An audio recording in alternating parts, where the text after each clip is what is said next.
start out and say hi. Hi. Thank you so much for joining me. I really appreciate you making yourself available, and I look forward to having a conversation with you. I feel like it's already a very easy flow, and I'm really excited to hear your experience of how you've become who you are today. Still becoming? Right? Yeah. Well, for the rest of our lives, right? Yes. Mm-hmm. Yes. But I'm very, very excited about your past, as well as now what you have created in addition to that because of your past, right? Yeah. And as we talked earlier before we got on camera, before we started, that we have some overlap too. So that's right. Yeah. I really appreciate that. Yeah, you're here. So why don't we start out with you letting us know a little bit about who you are? Can we start there? Yeah. Nothing like a deep question at the beginning. Who are you? Well, which facet are we talking about? Well, I mean, you call yourself a life coach, right? I call myself a life coach. I struggle with this a bit because when I got into the field, that is what I studied to become. Right. And I think as we talk about becoming, I work in different and maybe deeper ways with people. There's healing involved. There is coaching involved. At times there's consulting involved. There's cheerleading involved. And I think it's just multifaceted. So I call myself a life coach because people, at least now, are familiar with the term. When I started, I would say life coach and people would just look at me like I was nuts. What? A life coach? What is that? So that's funny because I was thinking this morning when I was getting ready, Randy, that in the Bay Area, when I lived in the Bay Area, I had an acquaintance that introduced themselves as a life coach probably around 2009. Mm-hmm. And I looked at them like their head wasn't even connected to their body. I was like, is that even a real job?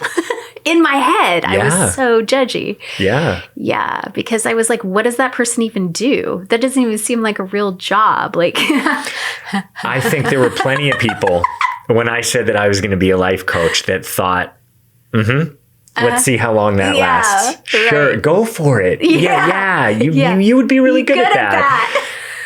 And, luckily enough, here I am 15 years later. Yeah. And you really love your work.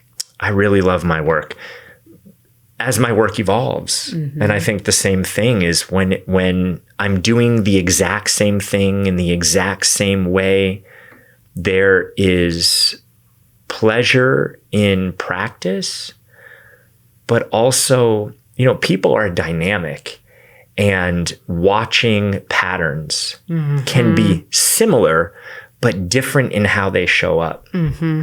And what I realize I like so much about what I do is that every time I see even a similar pattern, and I'm talking to people about how to achieve what they want in their lives, it shows up differently. Every answer is different based on the person. And intuitively, I'll share a horse that's running down the hills of somewhere. Or the other day, a Japanese innkeeper from 300 years ago, and this whole scene appeared to me, and I shared this, and that was the image that helped carry this particular client through to give them an aha, because I don't know if it was something from their past timeline or something, but it was, and again, I don't know what I'm sharing. Yeah. So it's really cool that everything is appearing differently, and sort of connecting all those dots makes it really exciting. It's like a giant life puzzle, and looking at how these pieces fit in, and that's ever evolving. Mm-hmm. Mm-hmm. Mm. So there was a very large span of time previous to this in your life. Sorry for anyone who's listening and watching. I'm getting over a chest cold, so we're going to hear that a lot today. There's a period of time before you started being a life coach. So why don't we start with where you were born or where you grew up with? Okay, I was born in Los Angeles, California. Grew up in a little suburb of LA in a place called Holmby Hills, which, is sort of Beverly Hills for all those who aren't familiar. And grew up in a Hollywood family. My father was a television producer named Aaron Spelling. He had a lot of well-known shows such as Love Boat, Dynasty, Mod Squad, Charlie's Angels, Starsky and Hutch, Beverly Hills 90210, Melrose Place, Charmed. And my sister was an actress, started acting from an early age. And my mom's sort of the one holding a lot of that together in the background. And then there was me, who was born into that. And I was kind of quiet and shy and reserved and watching and feeling and sensing everything and trying to make sense of that whole world, which was interesting. I bet. Yeah. What is the age difference between you and your sister? 5.5 years. Okay. Something like that. All right. Are you... I'm laughing getting comfortable here. I do the same thing. And I probably will too. All right. So as far as age, not super close, like in the sense that... No. She kind of, was doing her own thing by the time you were born. She was doing her own thing. We'd be at breakfast and she'd want to watch the news and I wanted to watch Tom and Jerry. So there was some discrepancy there. I can imagine. Yeah. So were you close to her when you were young? No, not really. Did it feel like you were an only child in some ways? It did. Yeah. Yeah. I mean, it didn't, and it did, because I think as the younger child, you always want the attention and affection of the older sibling. So I thought she was the coolest. I would try and do everything I could to be cool and fit in so she would, like me and accept me. And there were times that we did play together and, I'd go shopping with her, run errands with her. So we did have moments, but I would say there were these pockets of moments where, we would do stuff together, and then there were times that she just wanted to be with her friends and wanted nothing to do with me. And I was the annoying little brother. We talked, it's so funny. We just went on vacation together and we were talking about this very thing because she was saying, "Oh, I'm so sorry for all those times." And then she did make a good point. She said, "But, you were annoying." Yeah. Sometimes. And I said, I'm sure I was. Right. And having two girls and watching the younger sibling, there is a dynamic where the younger one will try and get the attention of the older one, or they'll be upset that they're not getting attention. So they'll poke a little bit or do things. And so I got to look at my part in that because I'm sure part of my story was, well, my sister didn't play with me as much as I would have liked. That's right. Which is true, but also, well, we were 5.5 years apart. And I'm sure I was really annoying. Yeah. So I know I was too. I was the baby. How many as well. siblings? I have two older sisters, 5 and 6 years. Okay.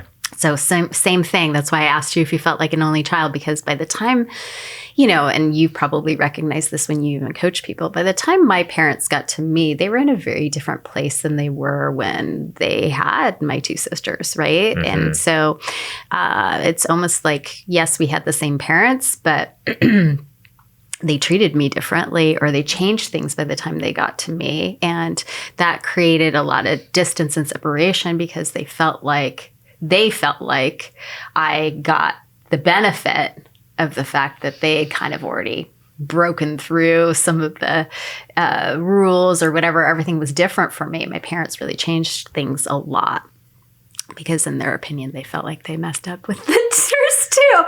So there was just a huge dynamic, right? A competition, right? So But I do get it because I really did feel like I was in a completely different environment or world. And I too was reaching for, I have relationships with them, obviously, but I too was reaching for them because they were so cool. Mm-hmm. So I thought, yeah. Yeah. So name something that you can't live without. That might be easier. Okay, I think about this. You do. I do. So I'm going to give you two answers here. Number one, I would have to say my children. I can't imagine my life without them.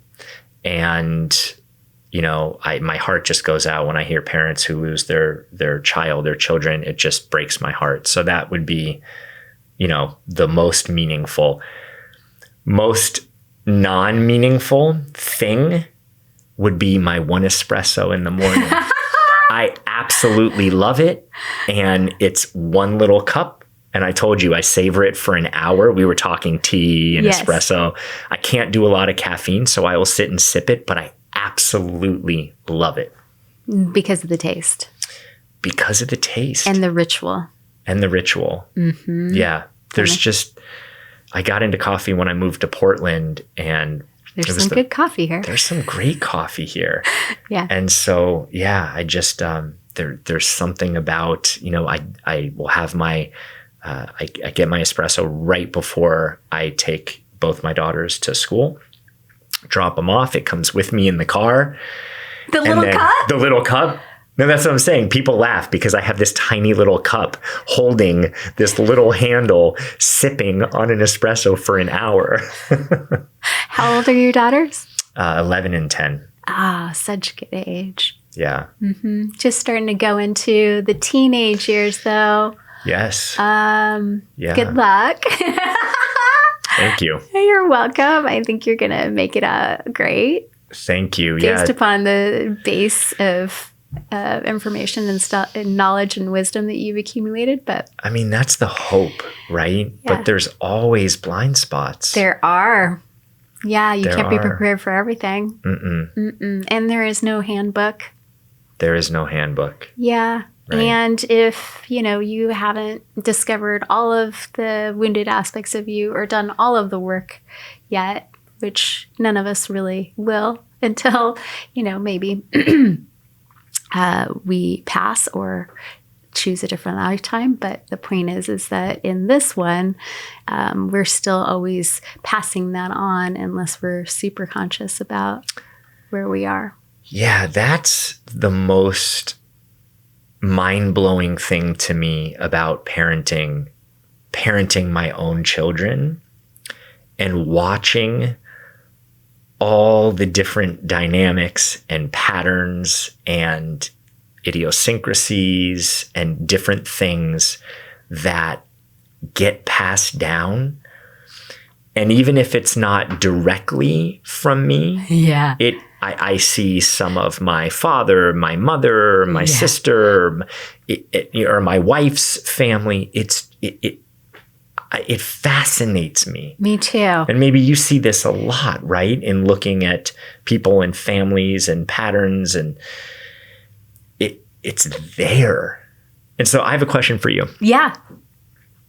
Something that I've noticed in my work with people. Mm-hmm. I was actually debating this with a therapist the other day. When it comes to patterns, do you think that if you don't talk about something, that it's more likely to get passed down and repeated?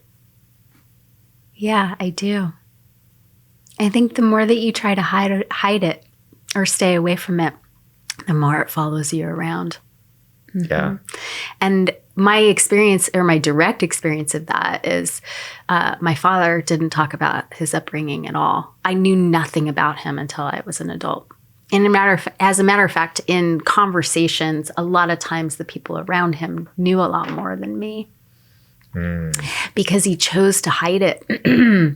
And it really impacted me in a lot of ways that I mean, we're not going to go into his whole story, but it really impacted the fact that he didn't have a father around, the fact that all of those choices to exclude me from keeping that, right? Because he had so much shame. Yeah. Just got transferred. And also it was just inevitably the way he was going to parent as well. It impacted how he parented me, right? So even though he was present, he was also absent. Right. Right. So you're not really keeping it a secret. Which sometimes is even harder to deal with.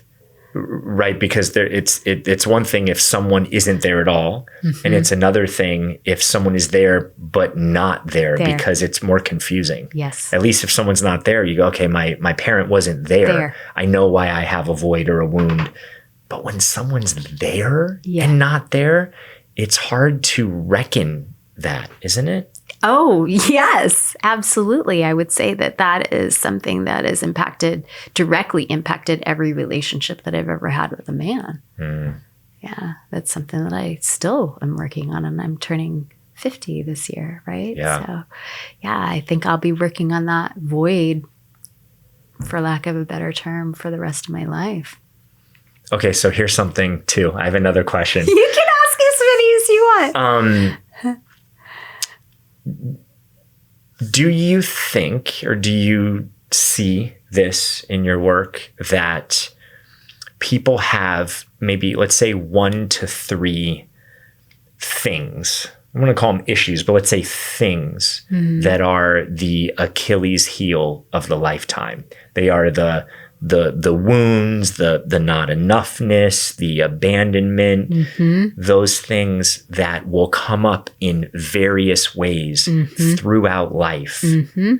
And that is one of the self-missions here is to work on those things. Yes, I think that you have certain life lessons. I haven't ever counted them, but I would agree with you. It's probably 1 to 3.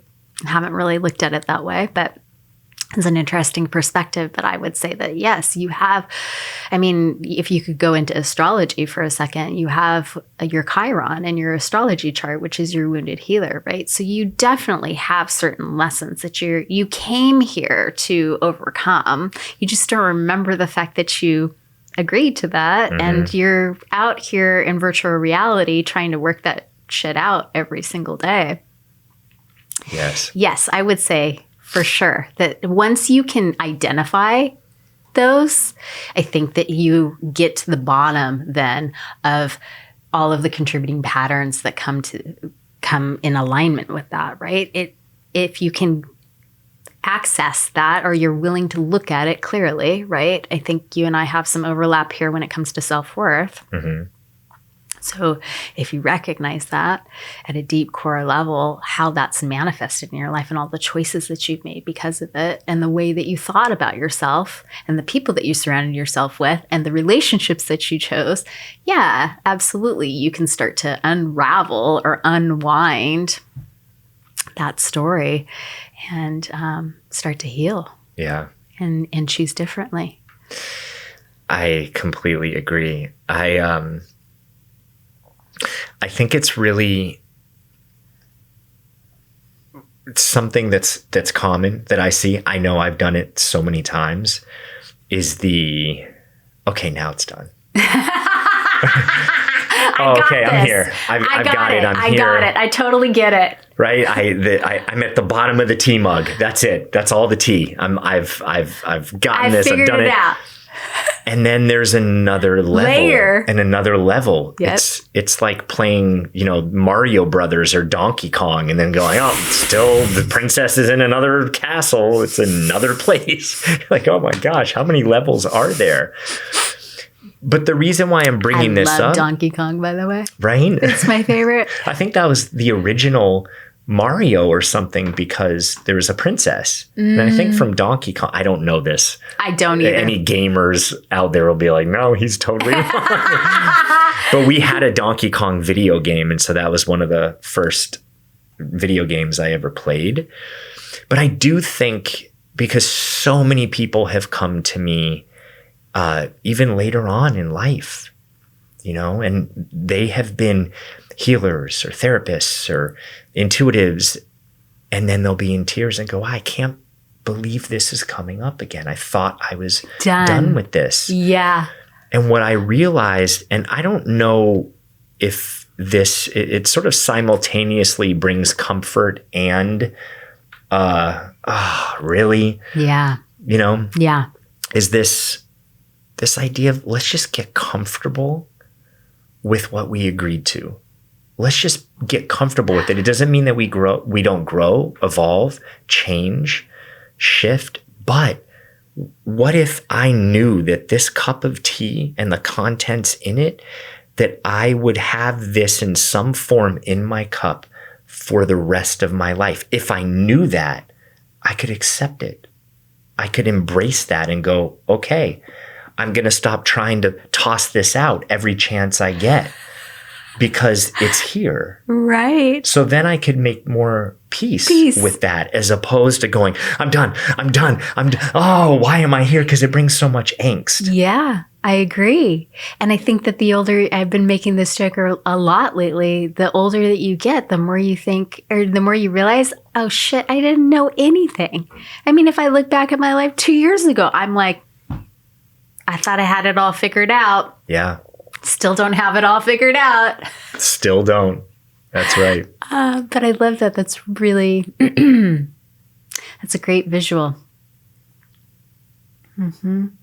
It's a really great finding in the work. Mm-hmm. To be able to not disassociate or try to get rid of my shadow, right? Or the things that are a part of me. And it's not about getting rid of anything. It's about fully embracing it.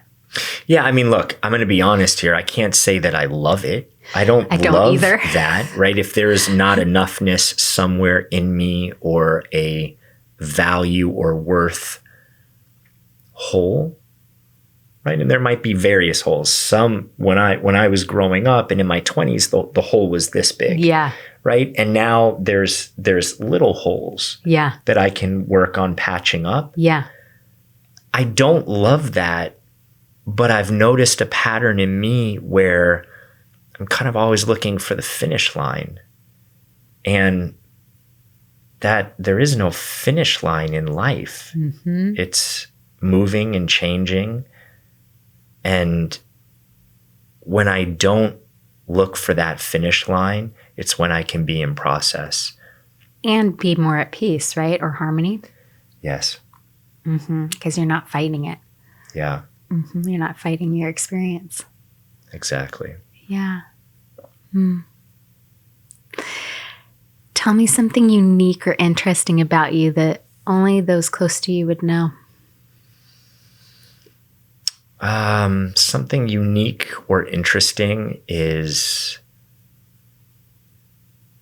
I think, in song. I'm a little bit like Zoe's Playlist. Do you remember that show that came out? I don't know what it is about my brain, but someone will say a word and I'll sing a song in my head or out loud that I haven't heard for 20 years, but I do the same thing. Do you? Yes. What is that? I have no idea. I just think I'm a weirdo, but no, I burst out into song too, but mostly only in front of my daughter. Okay. Yeah. I don't just do it randomly while you and I are together, unless we've built a rapport and you're used to that. 25. 25. Okay. Does she like that? Does she think you're strange? She thinks it's hysterical. Yeah. Okay. Yeah. Then she'll copy it or But no one can say, I mean, I kind of attribute it to how I was raised, right? I didn't have such a high profile life, but my mom got me on stage to overcome my shyness. I was incredibly shy as well. And at one point I was in a traveling singing group. And so I attribute it to that. But it's really funny that it comes up for you too, because someone can't, till this day, my client the other day said Oklahoma. And I started laughing because I started bursting out in the song in my head. No, I'm very musical. That's so funny. And I'm very susceptible to music, meaning if you play a song, I can have it stuck in my head for like Me too. 3 days. It's horrible. Sometimes I wake up and the song is playing. I'm like, why am I still... I know. And you know, I wrote a blog about this a few months ago, and I realized a lot of people don't really know what earworms are. They don't have that. That is not every person thing. It at all. isn't? It is not. Really? And Really. what did you just... Wait, what Earworm. Earworm. Earworm. So it's a song or something that goes in, a jingle, anything that goes in your ear, and it's like a worm. It worms its way into your brain and can't get out. I have had the same song. It's right now. I've had the same song playing in my head since Thursday.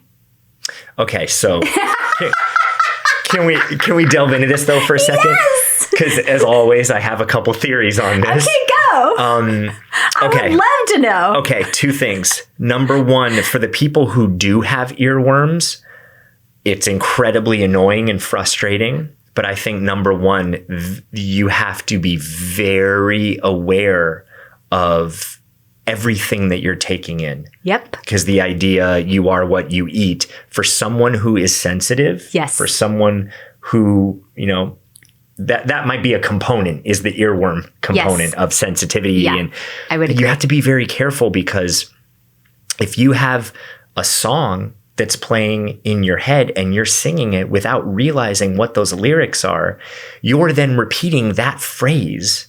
Or you might see a movie, right, and someone gets killed or something, you know, bad happens in that movie. Or I can't tell you how many clients I've had who want to be less anxious, less stressed, and yet they're listening to, you know, murder, cold case podcasts. Yeah. Thinking, or watching, you know, thrillers on right? TV. Probably not like the best for you, because yeah, it replays in your mind. Yes. And so I think for anyone with earworms, be very careful of what you're listening to, because if you're singing that over and over and over again all throughout your day, you know, we're the computer programmers who are programming our reality. Mm-hmm. On the flip side, this can really work for you. So if you take a song that gets stuck in your head, rewrite it to something that you really need to hear. Get that stuck in your head and sing what you most need to hear to the melody that is stuck in your head, that happens by rote. Then you're singing, you have a good feeling towards it. So you have feeling mixed with the mantra or the saying. Those together will program something very powerful as well. I love that. I've workshopped it, and it's really fun to do. That is really fun to do. I love that idea. Thank you. Yeah. Have you ever looked at your astrology chart? I have. I've had it done a few times, but I don't know much. I've never personally delved that deep into astrology. Right. I like it. I love to get my chart done. I love to hear about it. Yeah. But I haven't delved into it myself. For some reason, my brain or my soul is like, no, there's other facets. Yeah. Leave that to people who know how to do it and just get it done. What month were you born?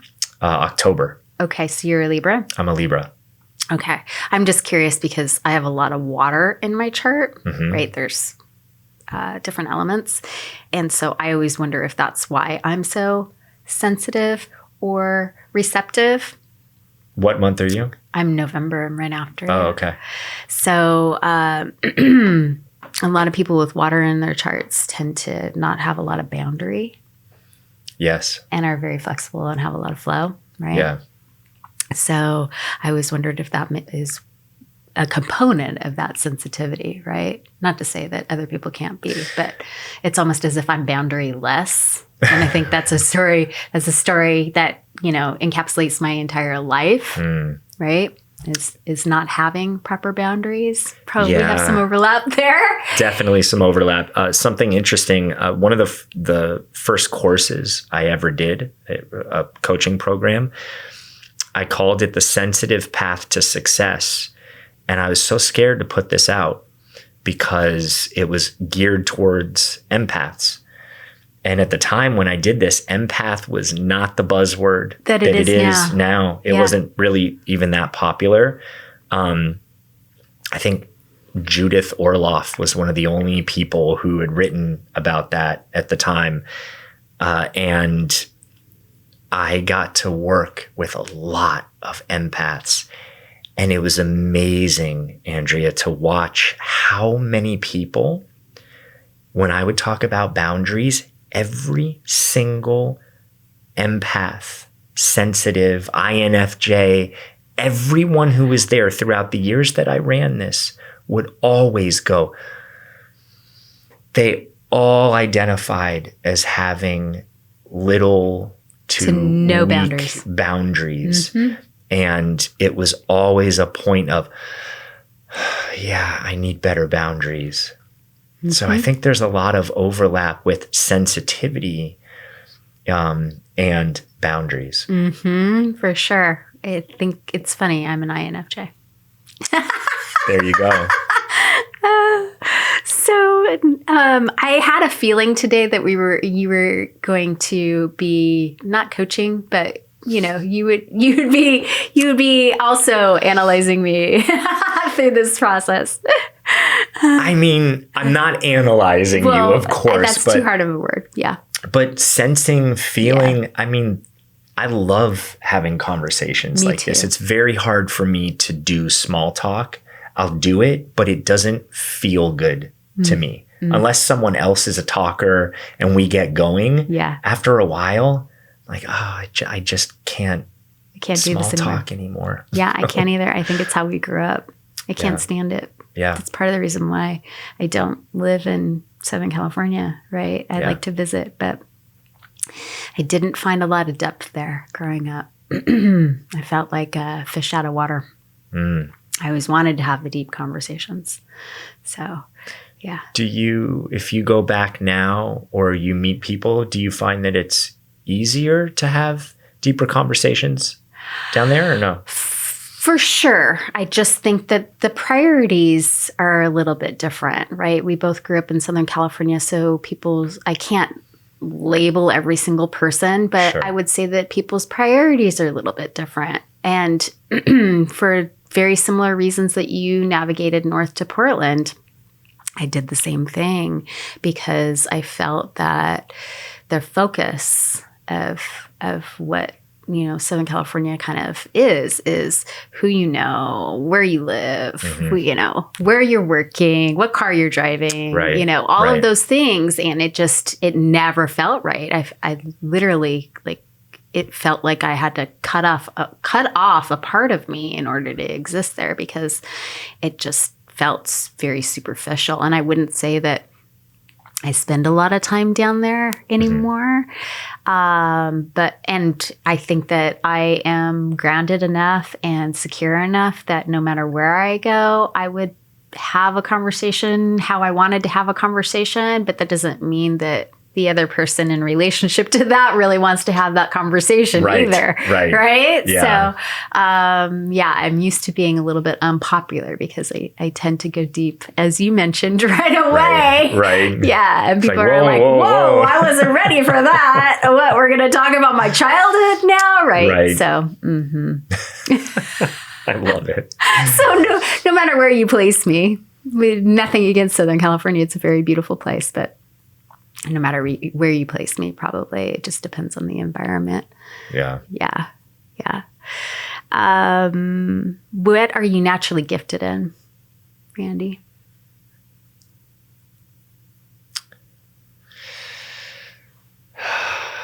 I think I'm naturally gifted in expression.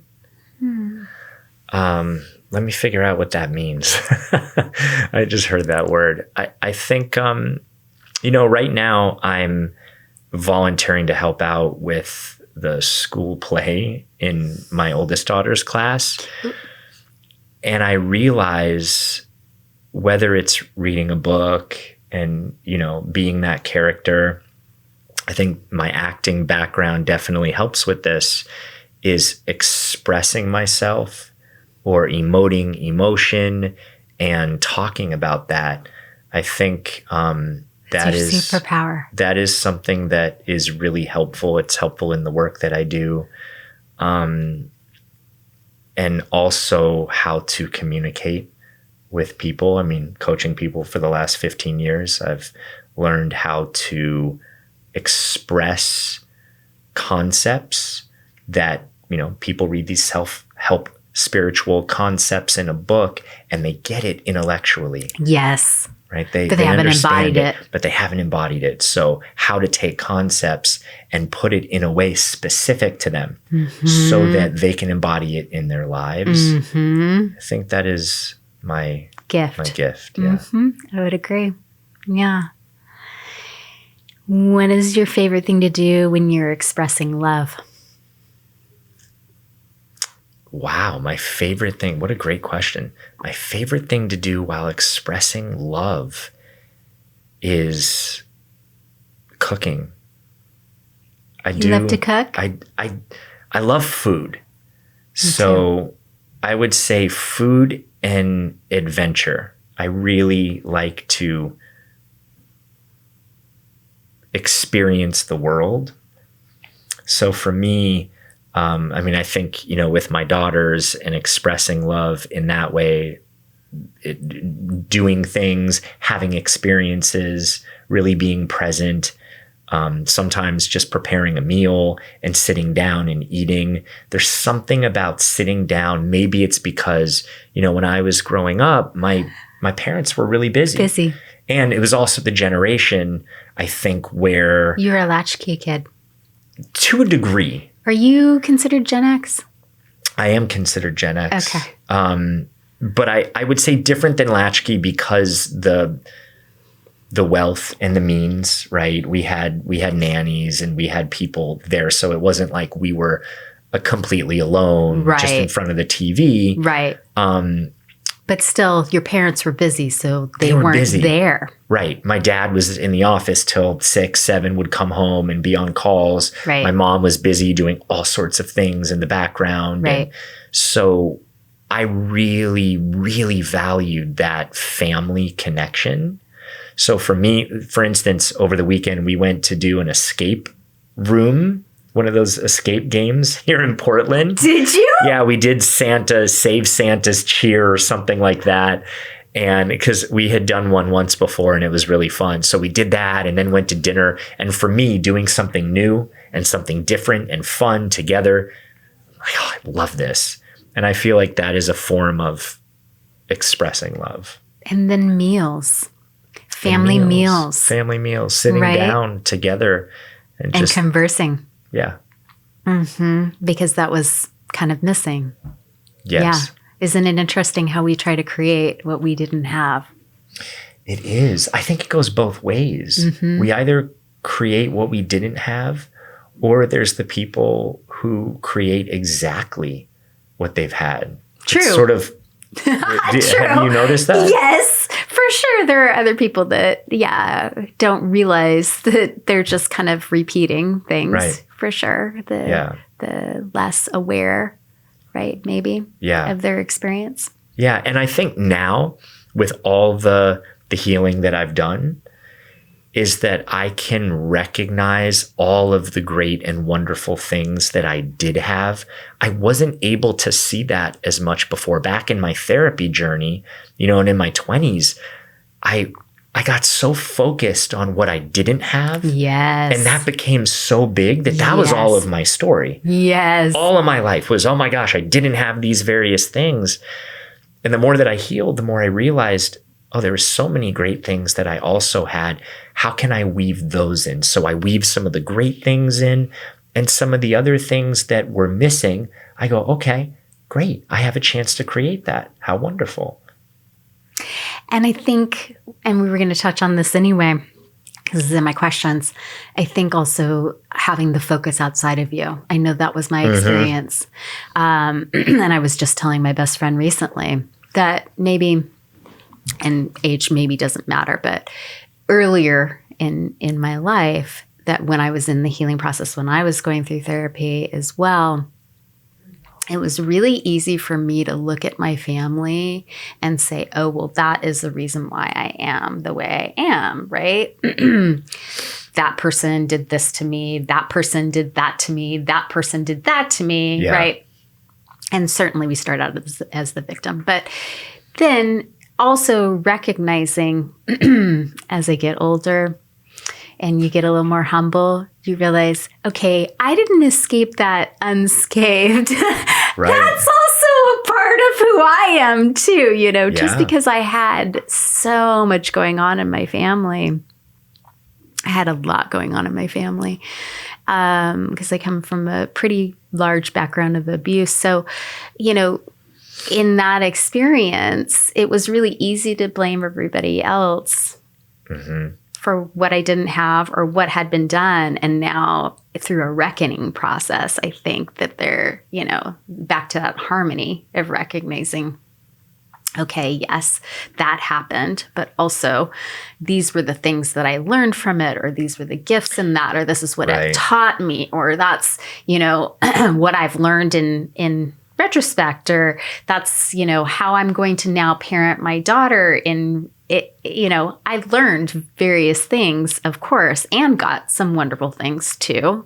My life wasn't devoid of joy, but yes. It's like climbing the thorns on a rose to get to the rose. And now you can get to the rose and say, oh, yeah, there were a lot of thorns on there. Yeah. But look at this beautiful bud. And look how it's opening and continues to open and unfurl. I think it's interesting that you chose a rose in clairvoyant school. That's actually, we do a rose reading of people, right? Right. Of their life.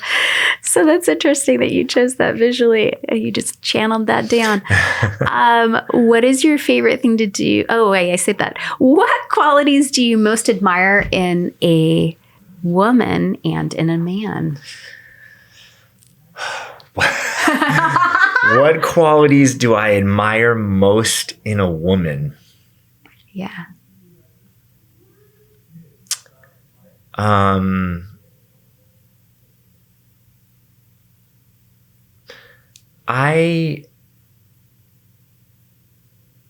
think just taking a moment to really think about this. I think someone who knows what they like, just a certain level of awareness, but also a softness. There's a softness, there's an openness, and also a bit playful. Yeah. You know, I mean, I'm a playful person when I'm not so serious. And I really like to be silly. And I think I admire that in other people because, look, we're adults and adulting comes along with some seriousness and the older I get, the more I realize we need to play more. So I agree. I admire back to that. Childhood. Yeah. And by the way, all this to say, there's still a strength. There can be femininity and also strength at the same time. What about in a man? In a man, vulnerability. I admire men who have a sense of, this is going to come across strange, but an alpha way with sensitivity. And I can't even say I'm friends with that many men like that, but when I see that in the world, like that's a really powerful leader. Someone who can command presence and attention, but also be so freaking kind and caring and want the best for people. Know when to lead and know when to step back and say, you lead the way. I will be trailing behind because it's your turn. Or just, I'm in a supportive role. Yes. I'm your backbone. Yeah. I got your back. Yeah. Yeah. Awesome. I love that. What did you love doing as a child? Oh, I loved, you're going to like this. The second one I'm going to share. So at one point, I loved breakdancing. I was so into. Did you? Oh, I loved it. I had a little cardboard box. You did not. That's so amazing. I would, spin around and get in my pajamas and want to put on shows and come up to my room. I'm going to break dance, and I put on my vinyl record and I, do some moves. Do you still dance? How about for your daughters? I'll dance a little bit. Yeah, I'll dance a little bit. I'm not a full-on popper, locker, breaker. No, but I did enjoy that. I really enjoyed music. One of the things that I had the most fond memory of was when I was little, my parents they were a bit confused by some of my behaviors. So they were convinced that I was moving a Vaseline bottle into my crib when I was really young. Somehow they couldn't figure it out, but they kept putting this Vaseline bottle in different places, and, nap time would be over and the Vaseline bottle would be in my crib. And then there was some phenomenon happening where I was, barely able to speak. And I think what my parents said is I would start to tell my dad about an old war story of his, or what my mom would wear 2 days later. And so they sent me to a psychologist to figure out what's happening. I was young, I was maybe 5 or 6 or something. And I took all these different ink blot tests and all these puzzles. Right. But back then, I think it was ESP. Uh-huh. And it was something. So but my parents, and I think especially my mom, to her credit, she would play a couple games with us. So she would send me up to the room, and I would go up in my room and count to 20. Then I would come down, and on the kitchen table would be 20 objects. And I would come down and tap which one that they would guess. And I think, maybe 3-4 times out of 5, I'd get them right. And I loved that. That was so much fun. I would walk around my dad's office and ask the different assistants there and people there if we could play a guessing game, guess a number between 1 and 50. And I would sit there and try and guess the number. That did it for me. Interesting. Did they ever figure out why the Vaseline was in your crib? No, I don't know if this is true or not.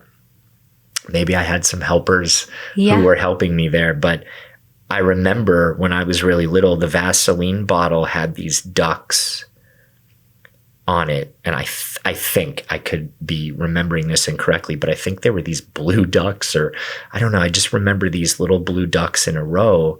And there was something so comforting about these ducks. There was like family all together, these little ducks in a line. And I love the ducks. I have ducks. Do you? I have 6 runner ducks. What is the significance of a duck? Do you know? Like, as a spirit animal? I'm sure. I haven't ever looked that up. That's really interesting. We should look that up when we're done. Yeah. I'm sure that there's a metaphysical, spiritual meaning right behind it. Yeah. Certainly, they're great communicators. They're really great communicators. There's always an alpha in the group. They love bossing each other around. I didn't know this. Wow. Oh, yeah. They're really funny. They're opinionated. They're very opinionated. And then, at least in my opinion, compared to like chickens. Mm-hmm. And there's like an alpha of the group that just kind of like, tells everybody what to do, and they all talk amongst themselves, and maybe nurturing, right? They're very nurturing.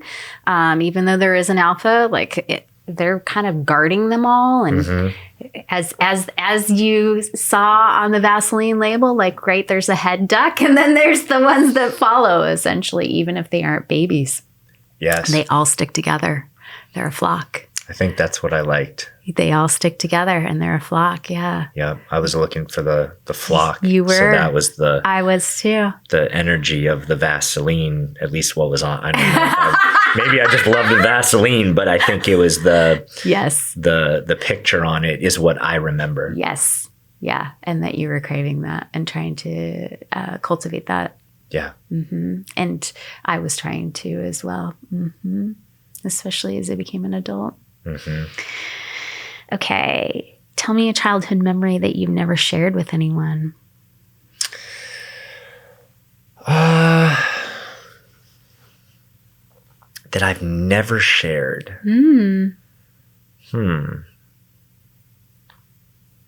Okay, that you haven't shared publicly, maybe. Yeah. I would pray for power outages. Why? Because if the power went out, we would likely have to order food. And I loved pizza. I think once or twice we ordered pizza, but it was fun. There was this sense of something big is happening. Everyone has to work together. So we all would be in one room. We'd light candles, and it felt very cohesive and close.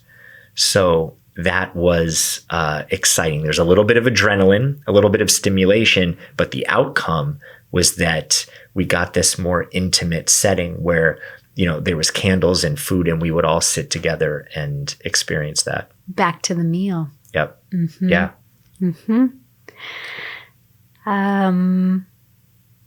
So you shared what it was like to grow up in your family a little bit. What were the relationships like that you witnessed when you were a child? I think the relationships were confusing, right? And I don't mean anything bad by that. It was just trying to make sense of there were a lot of people in my house, right? Because my dad was high profile, there were security guards. At times there were different staff. So it's managing all of those personalities and looking at how everyone interacts together, and then how my parents interact and how they interact with my sister and then me. And so I was just trying to make sense of all of it. I think the relationships were loving. At the end of the day, my parents loved us and wanted the best for us. My mom was very on top of, do they need this? Do they need tutors? Do they need, to be driven there? I mean, she was definitely the one sort of orchestrating behind the scenes to make things happen for us. And my dad was obviously really focused on work and creating, but also I have a lot of cherished times with him where there would be really simple things. I mean, one of the best moments with my dad was with the pooper scooper on the weekends and just going in our backyard and picking up the dog poop. Because you spent time with him. Yeah. And it was just a normal activity. Exactly. He was just being your dad. Yeah. I get that. Yeah. Yeah. Some of my favorite memories with my dad was watering the trees that he'd planted in the yard when he'd get home from work. Yeah. Because it was our time, right? And you're not sharing it with any other sibling or whatever. It was just focused and we would talk yeah. Yeah. I the one-on-one time with a parent is really special. It is. Now as a parent, I see that. I mean, I love doing stuff with obviously both of my children, my whole family. And I can see both of them craving one-on-one time. And when they have that, there's just a different dynamic. Brings you closer. Yeah. Yeah, it's really nice. And even talking about picking up poop or watering trees, it's so amazing as adults. I can't speak for everyone, right? I'll just speak for myself here. Look at taking a vacation. I know those are special moments. I value it. My family values it. but there's so many days in between the vacations. Or if it's not vacation, it's an event, right? We're going to do this thing. And the thing does create memories. But what I remember most are not accumulation of all these events. Those aren't my special moments. My special moments, someone asked the other day, it was a question on something, what is your favorite song? Oh, I know. I had posted something on Instagram and someone said, well, what's your favorite song that you have a fond memory of? And mine was Chestnuts Roasting on an Open Fire by Nat King Cole, because I remember the day getting out of school and I had a See's Candy Sucker caramel flavor with a whole bunch of flavoring, I'm sure. And the fireplace was going, and for LA, it was colder outside. And the record was going, and my dad was home from work, and there was, busyness of getting everything ready for Christmas Eve and whatever. But it was just I was sitting in front of the fireplace, warming my hands and thinking, this is the best. And just those simple moments of picking up poop or watering in the garden are what really build the finest memories. Mm-hmm. And so I kind of say this out loud for me to realize that the hustle and the push of creating all these big things, it's really slowing down enough to be present in those smaller moments, because the culmination of those smaller moments is what really builds the foundation of groundedness. Mm-hmm. And memories. Mm-hmm. Yeah. Or like a feeling, right? Because we can't remember everything. Right. Exactly. Mm-hmm. Good answer. Thank you. You're welcome. What was one of your earliest memories of feeling love?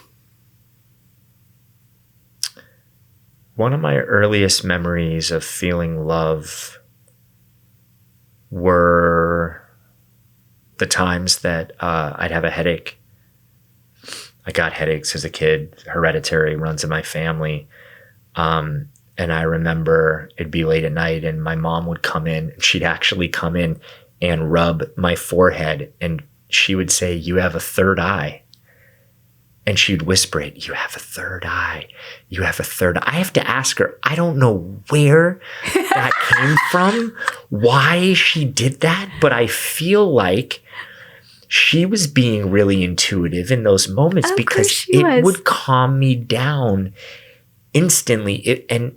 Kudos to her. It was as if I got too human and I was really feeling the pain in the body. And it was like a migraine or going against migraine or all this pressure building up in my head. And it was when she would do that, it was the reminder of extraordinary, extra sensory, that not to get so mired in the body, but come more up here. And when I did that, it would help. So those are the moments. Is your mom, do you have talks with her about intuitiveness? Is she open to that? Yeah, she is open to it. We don't talk that much about it, but I would say, looking back, she must have been. Yeah, she must have been. Mm-hmm. She's wildly creative. Mm-hmm. And she would have moments where we'd be thinking the same thing. I think she did it with my sister as well. Yeah. I think my sister is intuitive. I think we're all intuitive. It was a very creative family. Mm-hmm. So, but it wasn't languaged as much back then. No. I mean, now there's context for it. Everyone's talking about this. Yeah. But back then, that wasn't part of normal conversation. Yeah. Yeah. If you could change one thing about your parents, what would it be? If I could change one thing about my parents, I would change... Well, I would have to go with one. I would change that my dad flew instead of didn't fly, because he didn't fly. He had a fear of flying. And I think, with the means that we had, we could have traveled a lot more. I would have liked to have seen the world more, especially with them. But I don't want to harp on that, but I think that would be one thing. I mean, going deeper,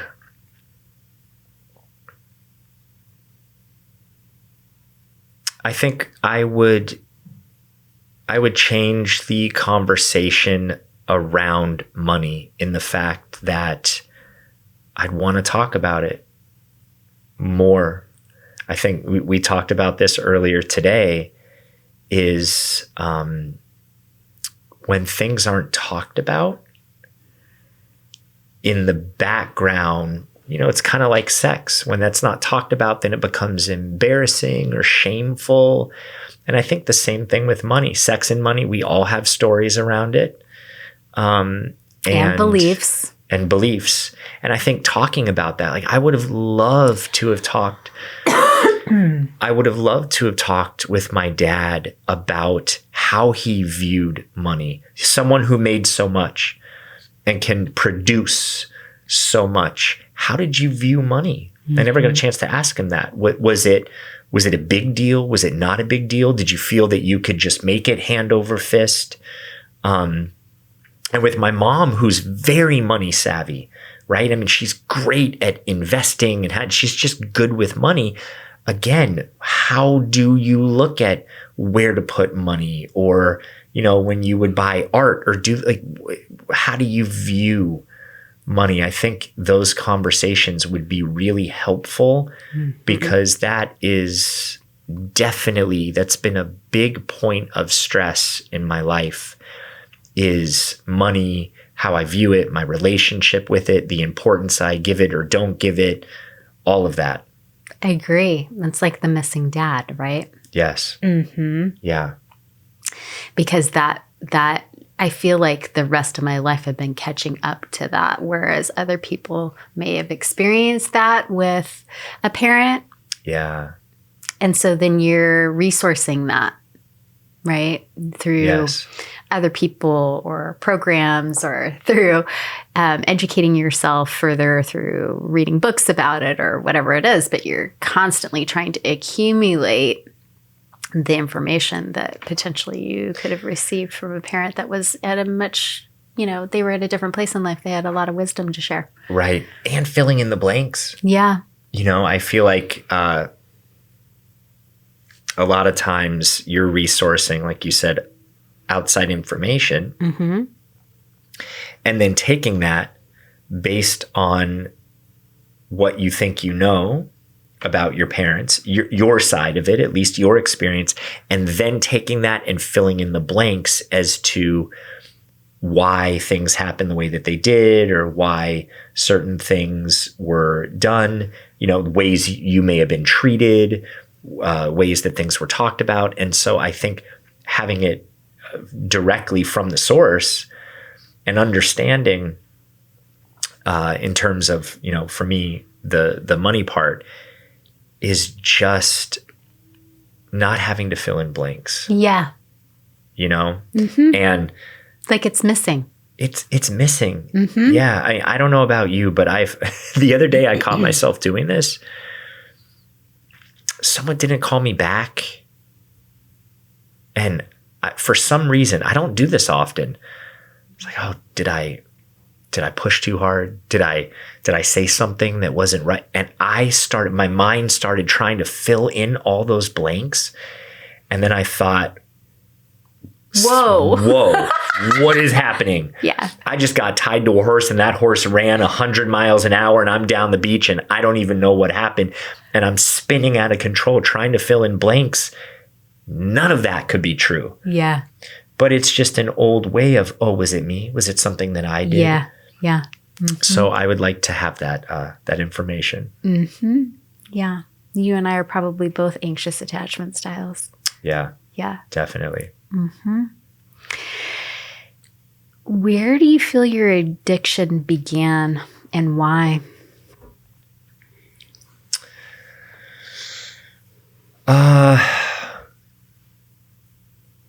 It's hard to say. Okay. You know, it's hard to say That's exactly where. I think I was around alcohol from an early age. Mm-hmm.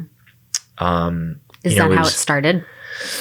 Was it alcohol to begin with? It was alcohol. Okay.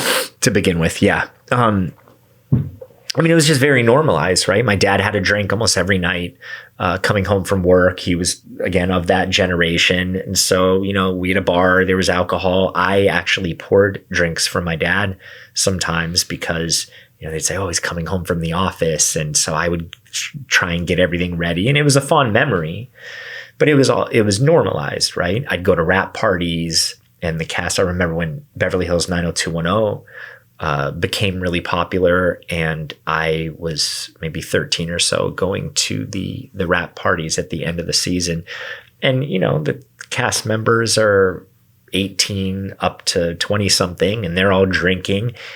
And I'm looking at these people who I idolize thinking, wow, that's so cool. Mm-hmm. So I think there's a lot of that coolness factor in, oh, that's just what you do. I had an older sister. Mm-hmm. But I think the addiction part came in because I was wildly sensitive. And I think I had a fair amount of insecurities. And so when I would drink, because that's what I started off doing, I felt more inhibited. I felt less self-restricted, you know, and yeah, so I didn't have to worry as much about things. I wasn't as in my head as much, and I think that became a medication for me. So that is how I medicated myself. Then I just grew to really like that and figured, oh, that's how you have fun on the weekends. So then I associated fun with drinking, socializing with drinking. And then everything became couched with, well, you drink when you do that. And that led to me branching off into smoking pot at 15, here and there, on and off. And then, you know, 18, delved into other things, and it just sort of grew from there. And then I was caught. Then I was actually caught in addiction, and it got pretty dark. I mean, Andrea, I look back now and I really think how people might view a past life. That really feels like it was a past life. Like I almost didn't even live that because it was so far from where I am now. I agree. Yeah. How are feelings dealt with in your family? Do you think that it was a way to medicate all of those feelings that you didn't know how to process? Oh, definitely. Yeah, it was for me, for sure. Yeah.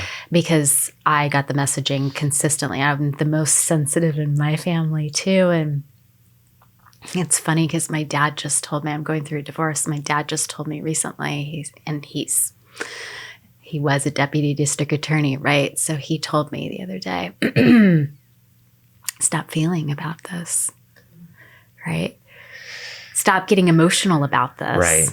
And it brought up all these memories of him telling me consistently, like, you're too sensitive. Stop taking that on. Stop letting your sisters bother you. Stop. Right. Like, and so I just got the messaging constantly that feelings were not okay. So I tried to bottle them up, right? Or be less sensitive. Right. Which, how do you do that? How do you be less sensitive? You pick up a bottle. I think, yeah, exactly. You pick up a bottle and you're like, here, let me numb that from the rest of the world because you guys don't want to deal with it. So right. I'm just going to, douse it with some alcohol and try to solve the problem myself. Yeah. Mm-hmm. Yeah. It's pretty isolating. It is. I have a big history with drinking. Yeah. A couple DUIs under my belt. Me too. Yeah. Yeah. So I was telling someone the other day. And it does feel like a different life. It does, right? Yeah. I was telling someone the other day that I lost my license for a year because of DUIs. And it's actually amazing. The first DUI I got, I was passed out in a car on a freeway off-ramp with my foot on the brake. I had drugs in my system. It was a bad scene. But I must have been being protected because the car was in drive. My foot was on the brake, passed out for a long enough time for, police and paramedics or something to come and get find there. You. Yeah. All that had to happen was my foot came off the brake like this. And look, I'm not proud of that. I'm really amazed and so thankful that I never hurt anyone. Me too. But I lost my license for a year. And so I would go to Taco Bell and get $50 worth of food and keep it in my fridge. And then I'd be going out at night to clubs or whatever. And then I'd come home and eat Taco Bell every night. That was where you were. That was where I was. Yeah. Well, yeah. I mean, I lost my license for at least a year, I want to say, the second time. The first time I think was only 6 months. So yeah, thankfully I was in San Francisco, public transportation, right. But it made my life incredibly difficult because I was in a family by that point. Oh, okay. So what was the turning point for you? To stop drinking? Yeah. It got really dark. I am grateful in some ways and also protected. Mm-hmm. I was protected. It could have been much worse.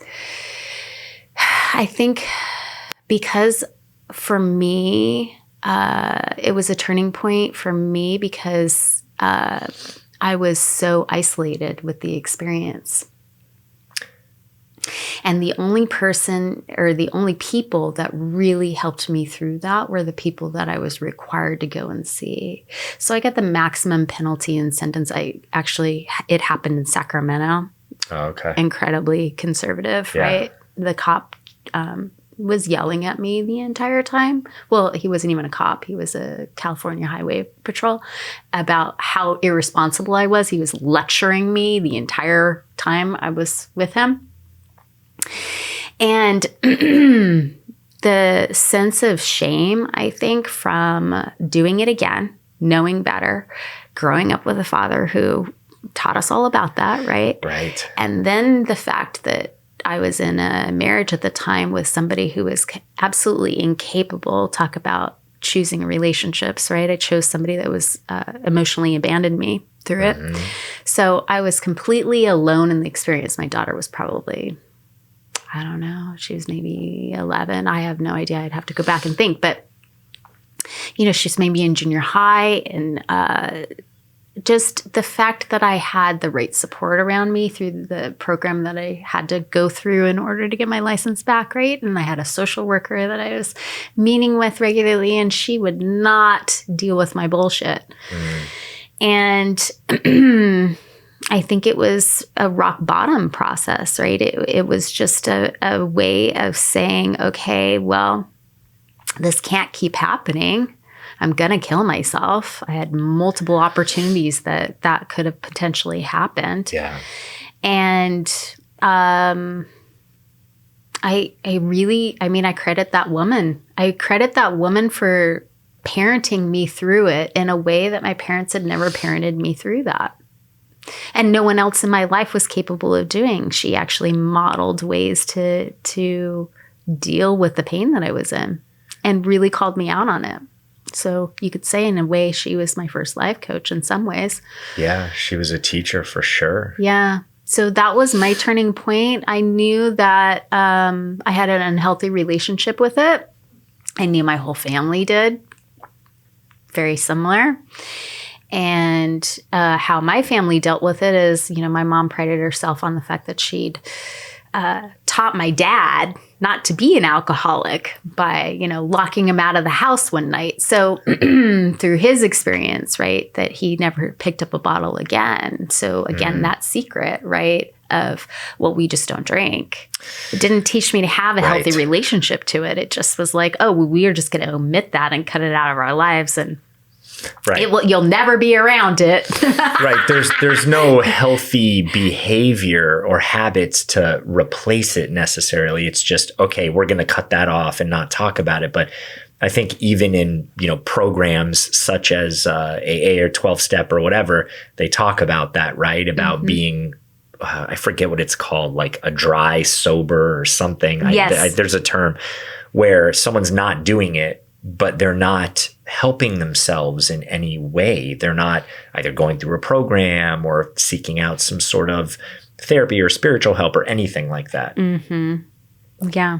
So it was a come to Jesus moment because I was going to lose everything in my life too if I didn't stop. But you did. I mean, there are a lot of people who are faced with, I'm going to lose everything, and they still keep going. So I think it's, I don't know. I was scared. You were scared? Yeah, I was pretty scared. I was pretty alone. What were you most scared of? If there was one, that is the worst thing that I could imagine happening. Because there has to be one. I mean, we talk about all of it. I could lose the marriage or the this or my life. But was there one moment? Was it your daughter? It was my daughter. Yeah. It was probably my daughter. And I think you could look back on certain decisions that I've made, and it's definitely been because of her. Because I was a single parent when I met that person. And so, and I'm currently leaving that person. And it was because I'd had multiple conversations with my daughter over time, but when they're 23 and having a conversation with you about it, as opposed to when they're 11 and having a conversation with you about it, it gets to be pretty clear that they can see things clearly and you can, and you're impacting them by continuing to do that behavior. When they can start, therapy, giving you therapy on your life, educating you on some of the aspects that you are neglecting or not looking at. So I mean, it's been a while. I would have to go back and think about it, but I would guess that it was my daughter. It scared me. Yeah, it scared me that nobody would be there for her. That's what it was. I got it. It scared me that nobody would be there for her. Because her biological father essentially abandoned her. The person that I'm getting a divorce from had abandoned her. My family had abandoned me. And so literally, it felt like if I abandoned her, she would have no one in this life. What? So your pattern threw you into addiction and simultaneously saved you. Because what you experienced was probably so painful that it led to addiction. And then at the same time, it was so painful that when you put yourself in the shoes of that, saying, I can't do that to my daughter because I know how painful that it is. Wow. That's remarkable. Thank you. I appreciate it. How about you? What was the turning point for you? It was your dad's death, wasn't it? I think it was my dad's death, and it was a reality show that I was filming. It was a reality show called Sons of Hollywood, which I never wanted to do reality TV. I didn't even know they had it back then. They did. Well, no, back then, back in 2006 was like the reality boom. Oh, was it? Oh, yeah. Okay. Everyone was doing reality shows. Okay. But I never wanted to do it. I kind of got talked into doing it. Not a victim here, but it was like, okay, that's what I do. That's supposed to do this for my career. Right. But even the name, like, I don't want to be a son of Hollywood. I never was that guy. Right? I was never like, hey, do you know who I am? I never. In fact, I worked very hard to play against that. Me too. Right? So I was shooting the show completely deep in addiction, right? I mean, I was just trying to keep it together. My father was close to passing away right when we started filming. He took a turn for the worse. And I realized, oh, this could be a couple months. And so I was filming this, and it just like the wheels were coming off the bus. It was awful. And I realized during the filming of that show, actually, once it was done, and it was done maybe a month after he died. And So you didn't even finish the show. You had to keep going. I had to keep filming the show while it was happening. He passed away while it was happening, while there was this whole, like media frenzy. I'm filming the show, so I'm aware that there's a camera on me. I'm literally, like drinking behind the scenes, or the cameras weren't, and doing drugs. I mean, it was bad. I can only imagine the pressure. Oh, it was, I remember once, I still have a scar on my arm. I was walking down the stairs in socks at, 2 a.m. of this house that we were filming at. And I slipped with a plate, and the plate cracked and cut me. And I had to go get stitches. I mean, it's a very strange time. I got a role in a movie, and I had to shoot this independent movie up in Idlewild, California. And I couldn't memorize my lines. And I prided myself on being someone who's prepared, who always knows my lines. I couldn't do it. It's like my worst nightmare. I have dreams about this where I'm on stage, or, I'm taking a test and I'm ill prepared. So that's a big deal for me. And I just couldn't do it. They literally had to hold up cue cards because I didn't know my lines. Yeah, you'd left your body. Yeah, totally left my body. So long story short, my dad had passed away. I was filming this show, and I just, at one point, it's like 3 a.m, and I dropped to my knees. I felt so lonely.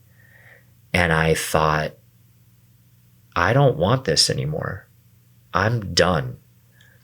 I'm not going to kill myself. I'm not going to take myself out, but I'm done. And I remember almost crying because I felt this so strongly, like this deep sob. I don't know how to explain this. Mm-hmm. And it was painful, but I was like, I know that I'm here for more. Mm-hmm. I know I've had too many experiences spiritually. Used to be a big meditator, and I know that I'm here for more. Mm-hmm. But I'm not living it. Mm-hmm. And I'm living the most inauthentic I could. I'm shooting this show. What am I doing? I'm making terrible decisions. I'm living completely inauthentic and out of alignment. And so I said, I don't know who can hear me, all of you. I said, Dad, my guides, please help me. If I'm meant to do what I feel that is, I just want to have an impact here. Please help me. And a few weeks later, after that night, a wheel was set into motion, and I cleaned myself up. And then it's the slow road of, healing and growth. There's so much synchronicity between you and I. Not that I'm trying to make it happen, but I also love that song, Chestnuts from Indiana's Open Fire, Seas Candy, totally my childhood. Also, you just said Idlewild. My parents had a cabin in Idlewild. Really? And no one knows where Idlewild is. I mean, maybe they do now, but yeah. That's so funny. It is. The overlap is just so interesting to me. Sorry, I did not mean to. That's okay. No worries. As you keep talking, I'm like, wait, what? Okay. So how old were you when your dad passed away? I was 27. So he passed away. Let me see. He would be 100. His birthday was just Saturday. So he was 83, 27? No, 17 years. So, and I'm 44. So 34, 27. Okay. Right at my Saturn return. Right. So I got clean as I was in rehab when I turned 28. Uh-huh. and then went through 28 kind of flailing and bobbing and weaving. And then that's when I took off. Charted my course. Yeah. That's huge. That's powerful. Yeah. Maybe even predestined. I feel like it had to have be. been. It was the lesson he gave you. Yeah. I mean, look. It was a painful lesson, but it was maybe the lesson that you guys agreed to. Well, I think that's the biggest thing in terms of being the wounded healer, right? I mean, every great healer, spiritualist, occupationalist of some kind helping people. Why do you help people? Why, because we're trying to heal ourselves. Yeah. And it's what they've been through. Yeah. And so I think that is really just part of it. We talked about the thorn to get to the rose. I think a lot of times, it doesn't have to be, but a lot of times that is that potentially predestined course that we chart of picking. If you believe in that, there's this idea that we sort of choose coming in how it's going to be. And I do ask myself sometimes, what was I thinking? Just in terms of walking that road, not my family that I was born into, because I don't question that. But what I question is, like, did it have to get so dark? Did it have to go there? It did. And that drastic? Because I mean, it was in the depths. When I think of some of the things, it was like, woof. Me too. It feels like a whole other life. Yeah, totally. Yeah, it's a 180? 180. Yeah, it's a 180. Yeah. My life in San Francisco is a 180 compared to what it is now. I completely recreated it. And I'm sure you can agree that you probably did the same thing. Yes. I think it's funny that we both came to Portland. I know. So, okay. You covered a lot of this. You have had a couple of near-death experiences. Do you have any recollection, or can you share some of those experiences? Yeah, I remember one in particular. It was a few days before I went to the rehab I was discussing when I was 27. And I was sort of mentally preparing to go, knowing this is the end, And I hear this commonly with people is before they go, it almost gets worse. Yes. Their addiction, because they know the gig is up, right? Yeah. So better anesthetize myself even more. And I had taken some sort of concoction of something, and maybe I took too much of something, and I was laying on my bed, and the next thing I know, I couldn't move, and I had left my body. And I was trying so hard to move, and I couldn't. And I was looking down, and at first I got so frightened. And I thought, did I die? Is this it? Oh my gosh. And then at some point there was just this acceptance and this peace. And it went from being very turbulent and scary and fearful to, no. That's not what this is about. There's more than this, but if you keep going, this will happen. So here's your taste of what that looks like. Here's your taste of it. And when I came back in my body, I just thought, that was crazy. Holy shit. Maybe I was that close to dying. Maybe I did. I mean, maybe there was a moment where I did and I came back. What am I doing? This has to stop. And I think it was just a further confirmation that... Confirmation after confirmation. Yeah, just it's time. Yeah, you keep going down this road. You're heading for a dead end. Yeah. Yeah, I hear that. Yeah.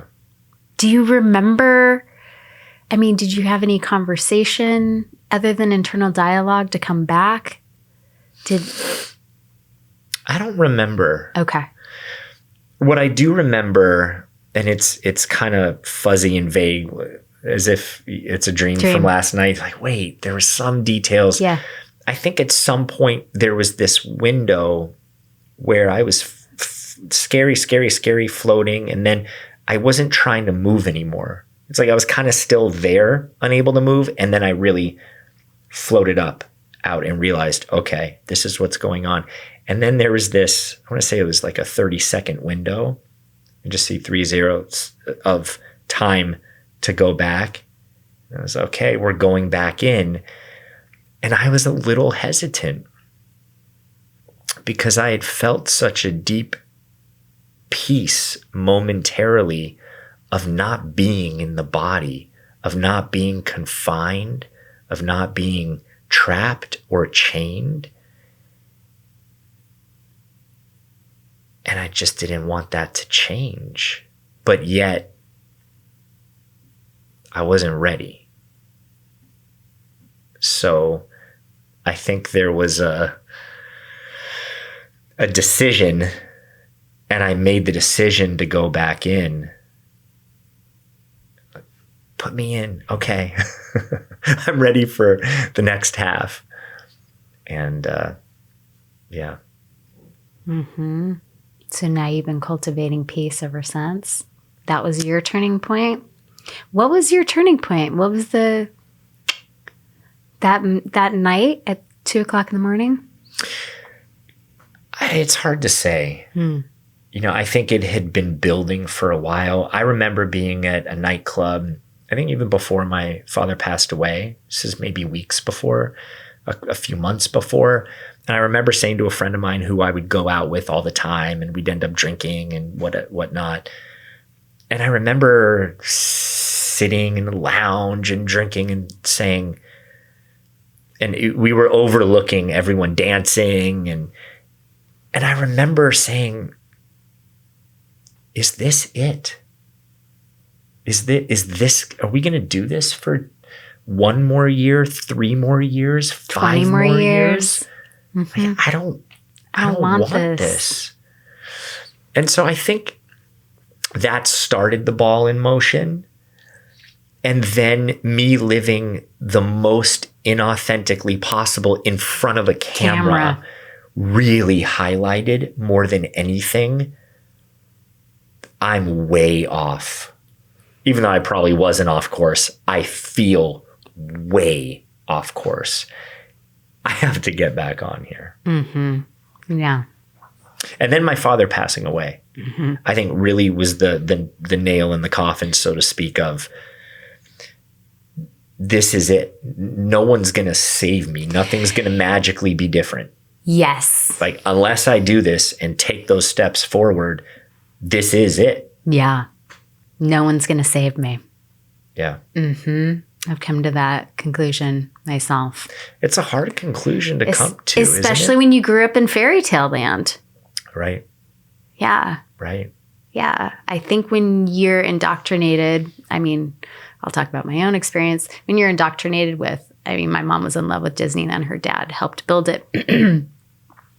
So she was all in for, you know, Disney movies. And, you know, when you always are growing up with a fairy tale of someone's going to come and save you, or at the last minute something's going to happen, or you know, this knight on a horse is going to come and sweep you off your feet and solve everything, right? And then you have to come to this conclusion of nope, I'm the only person that can save myself. Mm-hmm. Yeah. That is one of the most powerful, liberating experiences I think anyone can have. I wish that for everyone. And I don't know if everyone has that, you know, someone's going to save me. But the realization of, if you have that somewhere back in your mind in any area of your life, whether it's in relationship, whether it's in finances or money or occupation or, you know, whatever situation you're in, to really look at you creating your own change. Yeah. There's teachers along the way. People will show up to guide you, to usher you, to facilitate your expansion, your liberation, your freedom of sorts. But you can only, I mean, you know, in doing what you do, you can't just completely heal someone. Nope. If they don't want to be healed, if they're not ready, it doesn't happen. It does not happen. Yeah, it's got to be through intention of us both doing it. I tell people that all the time. And I hope you don't take this the wrong way, but especially men, because men tend to be less into the woo-woo, right? Yep. If we're going to generalize.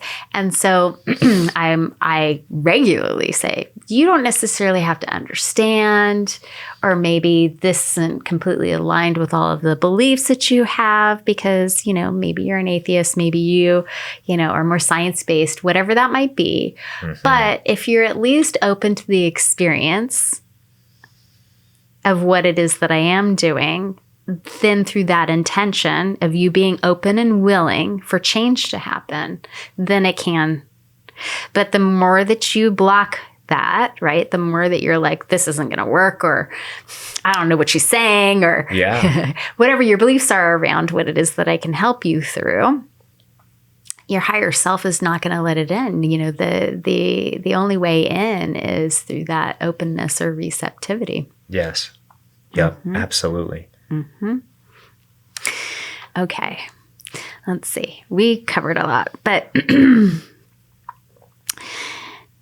what do you think keeps people stuck? What do I think keeps people stuck? Yeah.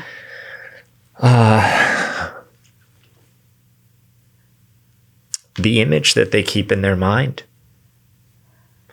I think we all are operating off of a set of pictures and images that we hold. And a lot of times, you know, it's almost like you carry around a little locket, but you're carrying around a picture of yourself from 12 years ago, 25 years ago. So you see yourself not so much in present time as other people might see you and experience you. You know, someone could say, oh, you're beautiful, or, oh, you're amazing. And, you know, you're still looking at yourself from an 8-year-old perspective where you don't think you're amazing at all. And the only way that the world is making sense around you is for you to say, there's no way I'm amazing, because if I was amazing, this wouldn't be happening. So I think, you know, number one is a limited image. And I say image even more than belief, because belief gets very wordy. I like words, but I like pictures more. What I see transforming people the most is when they see things clearly. Not so much when they understand things clearly, but when they can see it clearly. And when they can see themselves clearly, then they can surpass their limitations. Mm-hmm. And so is that why you would say people don't change? Yeah, I think, well, in terms of change, I think it's the default pattern that we run, you know? I mean, if change were easy, you and I would be completely out of a job, which, hey, would be okay. I'd figure out something else to do. But change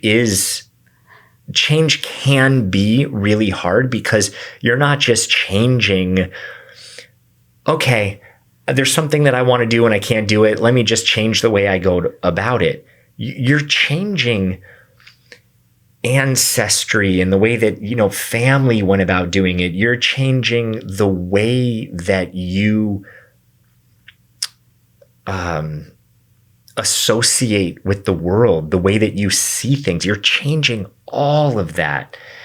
Usually that's not an overnight change. Like, it'd be great if we just had spontaneous awakenings. I know you hear people that have these, but I don't think that that's everyone's experience or reality. No. And I think there's purpose in experiencing whatever it is you have experienced that you want to change. And then you reach that point of frustration, or you reach that point of, I don't know what else to do. So you start to look for other ways. That's the time. That's the wake-up call to say, okay, you're now meant to go in a different direction. Mm-hmm. Does that answer the question? Yeah. Mm-hmm. What makes you feel loved?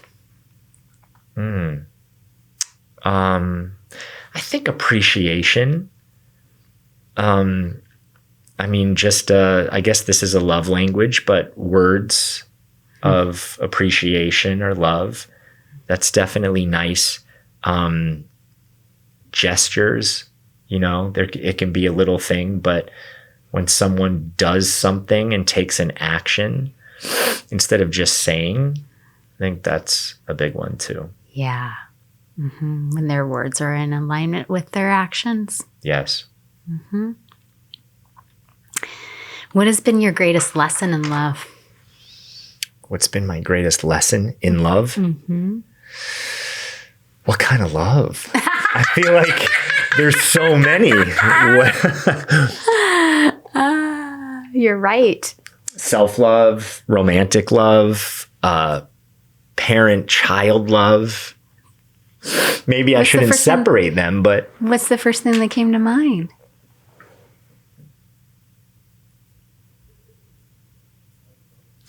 My greatest lesson in love...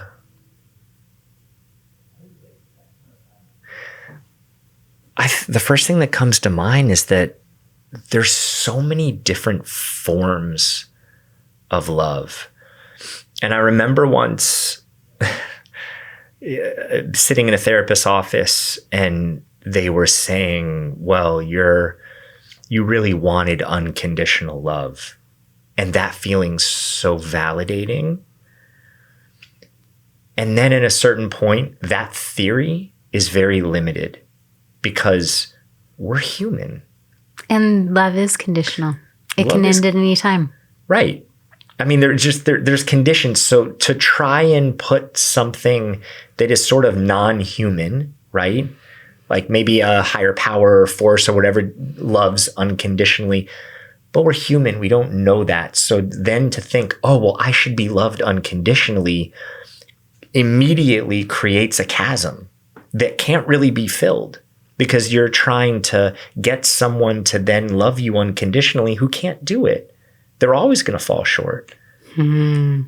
So I think that's my greatest lesson is love can come in so many forms. I think find the form that you're looking for. Sometimes it won't be enough. And if it's not, you might have to go on your way and search for love in different ways that feel enough, but also be able to recognize the love that is there. Because there is, right? People make mistakes. People are hurt themselves and hurt other people. Yes. Sometimes intentionally, sometimes unintentionally. So it's really about finding the love and getting it where you can. Because the one thing I know about our minds is that this room is beautiful. You have many different, crystals and relics and candles and feathers and I love it all. It's very nicely curated and the energy feels great. And I come in here and I feel that and I say, this is a beautiful space that you created. If I come in here tomorrow and I look for cracks in the paint or what hasn't been cleaned, or if there's something that's dusty and I start to scan for that, if I do that for a few days, now I'm going to come in here and see everything that's wrong and see nothing that's right. So I think it's important when looking for love to look at the different forms that love comes in, how to get those forms in various ways. And it's okay, right? If you look at one tree and you go, oh, there's 4 fruits on that tree. I'm going to appreciate the fact that there's 4 blueberries on that tree. And what I know about myself is I want a garden where there's a blueberry patch. I want to go where there's abundance of, where I don't have to, just get sparingly pick the fruit, but you can still appreciate that tree that had 5 blueberries. Because it contributes. Yes, it contributes. It does. How do you lead yourself? I guess it depends on the day. I lead myself with heart first. I do. unfortunately, I think sometimes my head gets in the way of that. But if I look at myself as a whole, I think my work has been to really walk in the world heart open and knowing that my authenticity is my fingerprint.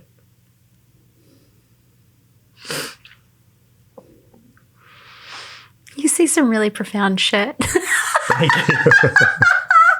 It just leaves me speechless. I'm like, let me take that in for a minute. Thank you. You're welcome. How do you stay? It'll be more impressive if I actually live that way. You're like, wow. And he's like that in all facets of his life. Impressive. How do you stay positive? I don't. I love this. Tell me more, Randy. This is the best part right here. I stay positive when I'm in my knowingness. I stay positive when I'm connected to spirit. When I get mired in fear or anxiety of some sort, when I launch myself into the future and I look at a future that might not exist and I react to that, I'm not always positive. I think the misconception too, because of my presence online and what I do, everyone's like, oh my gosh, you are so positive. And I think I am for the most part. But look, there are times just like everyone else where I question, who am I? What am I doing here? Am I on the right track? And so for me, daily habits are big. Eating well, nourishing myself, sleeping, exercising is big for me. I'm not a fanatic in any way, but I need to move my body just to feel alive and to feel like my blood is flowing, helps my mood. And the last thing I'll say, because I can go on and on, I think doing what I do for a living keeps me positive, because working with people and seeing their ability to change and also seeing how some people get stuck humbles me every single day, because this shit is hard. Yeah, it is. Being on the planet is really fucking hard. Living life is right now. So fucking hard. Yeah. Right now. I mean, I turn on the news for 5 minutes. I don't turn on the news. I don't normally, but once in a while, maybe once a week, right? I'll listen to just go, okay, let me just get an idea of what's going on. And depending on where I'm at, sometimes I go, okay. And sometimes I just go, what is happening? Yeah. Like, I feel like we're in arcane old times. I like, know. Aren't we through this yet? No. Right? How are we still here? Yeah. And so again, those repeating patterns. Yes. Uh-huh. Yeah. Why are we here again? So that's the thing, is I don't always stay positive in every moment, but when I can just stay centered, like a nightly meditation for me, it could be 2 minutes. It could just be breathing and connecting to something deeper. But that alone gets me back into, oh yeah, it's not just about my phone or what I'm seeing on social media or, on the news, right? Yeah. Or what's happening in the world. Yeah. And your career gives you purpose and meaning. It does. For being here. It does. That's a big one. I know. Same for me. Yeah. Mm-hmm. And your children and your wife. Yes. Mm-hmm. The family that you've created and cultivated. Yes. Mm-hmm. Who are the people that uplift you? My family. I have a couple mentors who I can turn to when I'm not so positive or when I'm struggling with something. And they are great reminders of exactly what I need to hear.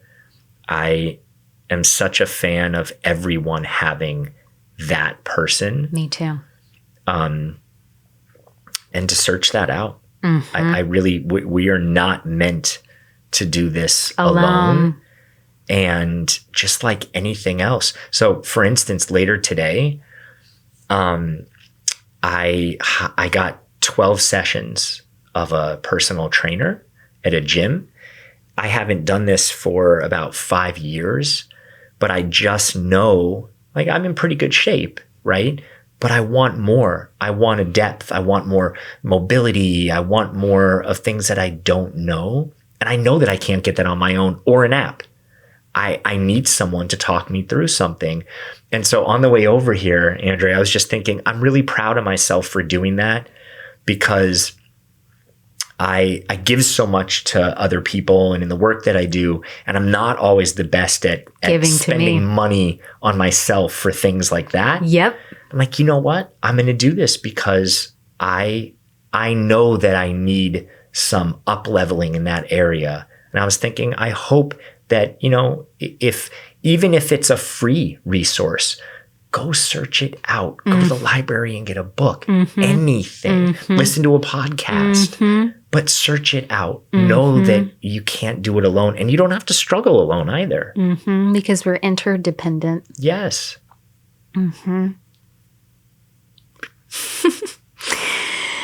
Are there any old ideas of yourself that you're outgrowing? And what is this making space for? Yeah.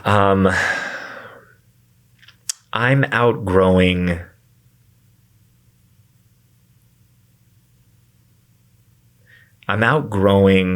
being quiet. I think I was always the one, at least in the family too, who was just more reserved. And it's not that I'm out there being boisterous and whatever, but I think I'm expressing myself. I'm doing what I need to do. I'm saying what I need to say. I'm dancing when I want to dance. I'm making a fool of myself at times, and it's all okay. And I'm stumbling through things sometimes, and that's okay too. And I think the more that I outgrow that perfectionism picture of having to be perfect, of having to have it right, that opens space for me to evolve into a deeper next step, whatever that is. And hopefully that invites other people to say, oh yeah, I don't have to be perfect either. I can still try things and do things. And be messy. And be messy. And not get it right the first time. Yeah. Oof, the getting right. I know. That's a big one. I grew up with a lot of perfectionism too. Yeah. Yeah. I mean, it hasn't left, but yeah. It's a work in progress. It is. Right? For sure. What do you hope to embody more in the next year? I hope to embody a sense of adventure. That's why I chose this tea mug, Let the Adventure Begin. I've been saying that for the last few years, that I really want to be more adventurous and adventure more. And that takes shape of saying yes to more things, not being as comfortable as I normally would be. Yeah. So getting out of my comfort zone more. Yeah. Letting more in. Yeah. Taking the protective armor off even of some of the things that you thought you were, and allowing more to come in. Yeah. Receiving, being in a place of receptivity. Yeah, that's a hard one. Yeah.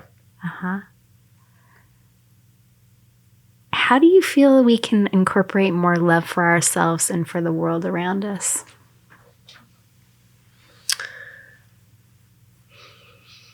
I think daily actions. It's such a big topic and a stumbling point. I need to love myself. I need to love myself. Great. How? I know I need to love myself. Right. How? So waking up and connecting to something besides the phone. Yeah. Something that is more cosmic or universal, or however you would define God or higher power, but to remind you that life is more than just this. Mm-hmm. You know? And really just showing up. I was thinking the other day about success and defining success, and my definition always changes. But the other day, my definition of success was how I showed up. Was I present with my clients? Was I present with my children? Was I present for myself? And I think, to me, if I know happiness, fulfillment, purpose really comes from being present. And so I think that is a form of self-love. If you can be present for the moment, regardless, even if it's a hard moment, there's no regret because you were fully there to experience it. And that's, I think, the best that we could do, or I could do, is just be as present as possible. Well, it certainly cultivates or creates more intimacy. Yeah. Mm-hmm. Definitely. With you in the world. Yeah. Mm-hmm. That's a really generous offering or piece of wisdom for anybody who's listening. I also have to reparent myself all the time. I do too. I mean, you know, I will catch myself saying something and then go, Randy, stop. I love you. You're okay. You're okay. Yeah. You're good. You didn't do it wrong. You didn't, that whole thing. I have to catch myself those times with the self-talk. And so I think that I might not even realize it in the moment, but in looking back, like, that's a form of self-love. It is. Instead of beating yourself up or playing out all those what if scenarios, if you just go, hey, everything is okay right now, I think that's a form of self-love. For sure. Well, you're essentially reparenting yourself in that moment, or having a conversation with your inner child, right? Yeah. Mm-hmm. And you are reassuring the younger part of you that it doesn't need to be activated. Right. Exactly. Mm-hmm. And I think that if more people were capable of doing that, or it had been modeled to them at some point in their adult life, right? Because let's be honest, it wasn't modeled to them when they were a child. So that's what we're reparenting for anyone who's listening. And so, yeah, if you're able to learn a way of doing that, whether that's through a meditation or whether that's through just conversation with yourself. But if you're able to cultivate that on a continuous basis, you can walk around in the world having more love for yourself as well as having more love for your environment.